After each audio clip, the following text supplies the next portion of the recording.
ಇವತ್ತಿನ ಆ ಜಾಹೀರಾತೇನಿದೆ ಅದು ಜಾಹೀರಾತು ಯಾರು ಕಲ್ಪನೆ ಮಾಡಿ ಕೊಟ್ಟಿರ್ತಕ್ಕಂಥ ಜಾಹೀರಾತಲ್ಲ.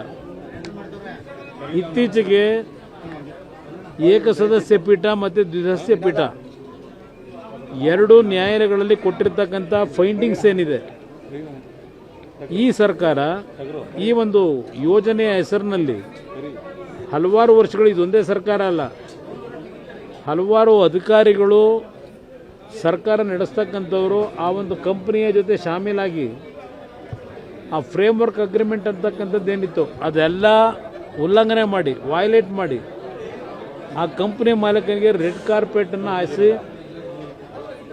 ಆ ಭಾಗದಲ್ಲಿ ಬರ್ತಕ್ಕಂಥ ರೈತರ ಭೂಮಿಗಳನ್ನು ಲೂಟಿ ಮಾಡಿ 20 ವರ್ಷಗಳಾದರೂ ಇನ್ನೂ ಆ ರೈತರ ಭೂಮಿಗಳನ್ನು ಏನು KDB ಮುಖಾಂತರ ಭೂಸ್ವಾಧೀನ ಮಾಡಿದರು. ಹಣ ಕೊಟ್ಟಿಲ್ಲ ರೈತರಿಗೆ 20 ವರ್ಷವಾದರೂ.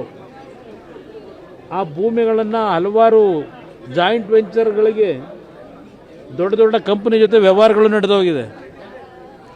ಅದೆಲ್ಲದರ ಹಿನ್ನೆಲೆಯಲ್ಲಿ ನ್ಯಾಯಾಲಯ ಕೊಟ್ಟಂಥ ತೀರ್ಪು, ಆ ಟೋಲ್ ಕಲೆಕ್ಷನ್ ಮಾಡ್ತಿರ್ತಕ್ಕಂಥದ್ದೇ ಇವತ್ತು ಕಾನೂನು ಬಾಹಿರ ಅಂತಕ್ಕಂಥ ತೀರ್ಪು ಕೊಟ್ಟಿದ್ದಾರೆ. ಇಷ್ಟೆಲ್ಲ ಕೊಟ್ಟರು ಈ ಸರ್ಕಾರ ಯಾವುದೇ ರೀತಿ ಕ್ರಮ ತೆಗೆದುಕೊಳ್ತಕ್ಕಂಥದ್ದಕ್ಕೆ ಯಾತಕ್ಕೆ ಮೌನವಾಗಿದ್ದಾರೆ?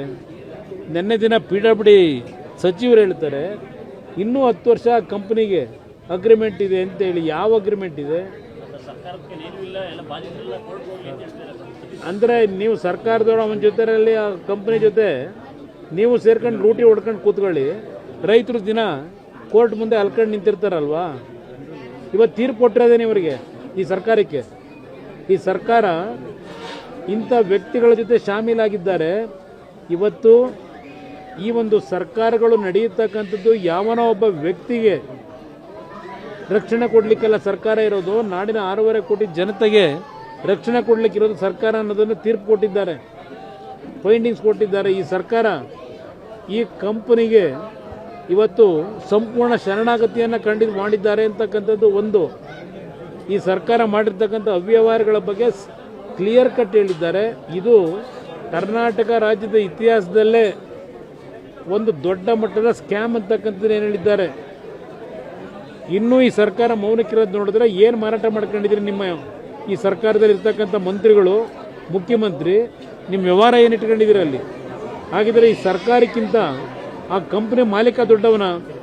ಈ ಸರ್ಕಾರ ನಡೆಸ್ತಾ ಇರೋದು ಆ ಕಂಪನಿ ಮಾಲೀಕನು ಇಲ್ಲ ಈ ಸರ್ಕಾರ ನಡೀತಾ ಇರೋದು ಈ ರಾಜ್ಯದ ಮುಖ್ಯಮಂತ್ರಿ ನೇತೃತ್ವದಲ್ಲಿ ನಡೀತಾ ಇರೋದು?